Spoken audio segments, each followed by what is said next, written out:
तो एक नदी आपको मिलती है घगर, और घगर नदी को आप देखो कि प्राचीन सरस्वती या द्रस्वती या इसको वाहिंद या इसको मृत या इसको नट या इसको शिवालिक या इसको नाली या इसको नाली या इसको राजस्थान का शोक। ठीक है, ये हमें सारे नाम इसके मिलते हैं। तो घगर नदी, प्राचीन सरस्वती या द्रस्वती, वाहिंद, मृत, नट, शिवालिक, नाली, या इसको क्या कहा गया आपके, या हम लोग देखते हैं इसको राजस्थान का शोक इसको कहा गया है। ठीक है, ये बात हुई। फिर इसका जो उद्गम है, इसका उद्गम हम लोग कहां देखते हैं, कालका मंदिर, कहां का, शिवालिक पहाड़ियों का, शिवालिक पहाड़ियां कहां की, हिमाचल प्रदेश की। तो शिवालिक पहाड़ियां हिमाचल प्रदेश से इस नदी का उद्गम होता है। ठीक है, अब शिवालिक पहाड़ियों से इसका उद्गम हुआ हिमाचल प्रदेश से। हिमाचल प्रदेश के बाद में ये नदी कहाँ आती है, पंजाब, है ना। फिर हम लोग देखते हैं हरियाणा, और हरियाणा से ये प्रवेश करती है राजस्थान के अंदर। हरियाणा से राजस्थान में इसने प्रवेश किया। अब ये नदी राजस्थान में प्रवेश करती है तो राजस्थान के किन जिलों से, तो राजस्थान में ये प्रवेश करती है हनुमानगढ़, और हनुमानगढ़ के बाद में गंगानगर। ठीक है, और हनुमानगढ़ में ये प्रवेश करती है तलवाड़ा से, और तलवाड़ा कहां का, टिब्बी तहसील का। ठीक है, तो इस प्रकार से घगर राजस्थान में प्रवेश कहां से करती है, हनुमानगढ़ से, और ये प्रवाहित होती है कहां, गंगानगर में प्रवाहित होती है ये। ठीक है, अब आपने जितनी भी नदियां देखी राजस्थान के अंदर, चाहे आप बनास की बात करते थे, ठीक है, चाहे आप चंबल की बात करते थे, पार्वती काली सिंध की बात करते थे, माही की बात करते थे, लीलड़ी, सूकड़ी, मीठड़ी, इन सब नदियों की बात करते थे, क्या कोई भी नदी हिमालय से आ रही थी क्या, नहीं आ रही थी। ये राजस्थान में हिमालय से उद्गमित एकमात्र नदी है। ये एकमात्र नदी है जिसका उद्गम कहां से हो रहा है, हिमालय से हो रहा है। फिर आप देखो कि राजस्थान में अभी जितनी भी नदियां आप लोगों ने देखी, चाहे आपने चंबल की बात की हो, आपने माही की बात की हो, सारी की सारी नदियां आपको कहां से मिलती थी, या तो दक्षिण से आ रही थी, या दक्षिण पूर्व से आ रही थी, या दक्षिण पश्चिम में आ रही थी। क्या कोई नदी उत्तर से आई क्या, तो ये एकमात्र नदी है जो राजस्थान के उत्तर से प्रवेश करती है। ठीक है, तो दो मामलों में ये नदी क्या हो गई है, एकमात्र हो गई है। एकमात्र किस किस में, एकमात्र हम लोग देखते हैं कि हिमालय से, हिमालय क्षेत्र से उद्गमित होकर राजस्थान आने वाली, हिमालय क्षेत्र से उद्गमित होकर राजस्थान आने वाली एकमात्र नदी है। दूसरा, उत्तरी राजस्थान से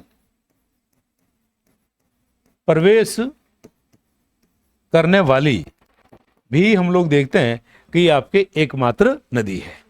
ठीक है, अब इसमें यदि हम बात करें तो इसका जो प्रवाह क्षेत्र है, इसका जो प्रवाह क्षेत्र है हम लोगों ने देखा, एक तो हनुमानगढ़ में है और एक कहां देखते हो, एक हम लोग देखते हैं गंगानगर के अंदर है। ठीक है, तो सामान्यतः इसका जो प्रवाह है, सामान्यतः यदि हम लोग देखें तो भटनेर दुर्ग के पास, भटनेर दुर्ग के पास सामान्यतः हम लोग देखते हैं नदी क्या हो जाती है, समाप्त हो जाती है। लेकिन जब जल की अधिकता हो या फिर इसमें क्या आ जाती है, बाढ़ आ जाती है, तब इसका पानी कहां तक चला जाता है, तब इसका पानी चला जाता है फोर्ट अब्बास तक। और फोर्ट अब्बास जगह कहां की, पाकिस्तान की। और पाकिस्तान में इसका जो प्रवाह क्षेत्र है उसके लिए नाम क्या आता है, हकरा। ठीक है, इसका जो प्रवाह क्षेत्र है, इसके प्रवाह क्षेत्र को पाकिस्तान में हकरा नाम से जाना गया है। समझ रहे बात को। तो पाकिस्तान तक इसका पानी चला जाता था जब इसमें बाढ़ या जल आदिके की स्थिति होती है, तब वहां तक चला जाता है। सामान्यतः ये कहां विलुप्त हो जाती है, सामान्यतः हम लोग देख रहे हैं बटनेर के आसपास ये विलुप्त हो जाती है। ठीक है। दूसरा, अब देखो कि जब इसमें जल आदिक्य होता है तो हनुमानगढ़ जंक्शन है ना, हनुमानगढ़ जंक्शन में भी बाढ़ जैसी स्थिति, हनुमानगढ़ जंक्शन में भी बाढ़ जैसी स्थिति आ जाती है। क्यों? क्योंकि हनुमानगढ़ जंक्शन की जो बसावट है वो इस नदी के पाट से आपको क्या मिलती है, नीचे मिलती है। जैसे हम लोग बात करते थे किसकी, बालोतरा की बात करते थे।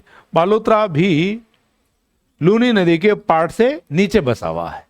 उसी प्रकार से हनुमानगढ़ जंक्शन का जो क्षेत्र है वो घगर नदी की पाट से उसकी बसावट क्या देखते हो, नीचे उसकी बसावट हम लोग देखते हैं। एक बात। दूसरा, आप देखो हनुमानगढ़ की हम लोग बात कर रहे हैं तो हनुमानगढ़ में इसका जो स्थानीय नाम है, इसका स्थानीय नाम क्या मिलता है हनुमानगढ़ में, नाली। हनुमानगढ़ में इसका स्थानीय नाम क्या है, नाली। स्थानीय नाम कहां, हनुमानगढ़ में इसको नाली के नाम से जाना जाता है। पाकिस्तान में इसको हकरा के नाम से जाना जाता है। ठीक है। फिर इस नदी के किनारे जो सभ्यता बसी, वो सभ्यता कौन सी, कालीबंगा, कालीबंगा, पीलीबंगा, रंग महल, कालीबंगा, पीलीबंगा, रंग महल, ये हनुमानगढ़ क्षेत्र की सभ्यताएं हैं जो इस नदी के किनारे बसी हुई है। ठीक है।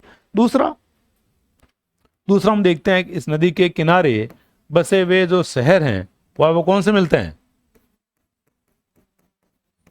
गंगानगर है, और कौन सा शहर आपको, सूरतगढ़ है। ये जो शहर हैं, अनूपगढ़ है। ठीक है। ये शहर हम लोग देख, हाँ सूरतगढ़, गंगानगर नहीं, सूरतगढ़ है, अनूपगढ़ है। ये जो शहर है, ये शहर हम लोग देखते हैं कि किसके किनारे बसे हुए शहर हैं, ये घगर नदी के किनारे बसे हुए हम लोग देखते हैं कि आपके शहर हैं ये। ठीक है। तो इनका भी आप लोग ध्यान रखिएगा भाई। ठीक है। एक आपके हनुमानगढ़ भी है, हनुमानगढ़, सूरतगढ़, और क्या मिल रहा है आपको, अनूपगढ़, है ना। ये अनूपगढ़ वही है जो अभी पीछे जिला बन गया था, लेकिन फिर हम लोग देख रहे हैं इसको जिले से हटा दिया गया था। समझ रहे बात को। तो अब अनूपगढ़ आपके जिला नहीं है। और अनूपगढ़ में आप लोग क्या देखते हो, अनूपगढ़ में हम लोग एक लैला मजनू की मजार भी देखते हैं। ठीक है। पता है क्या आप लोगों को, कोई गया हुआ यहां,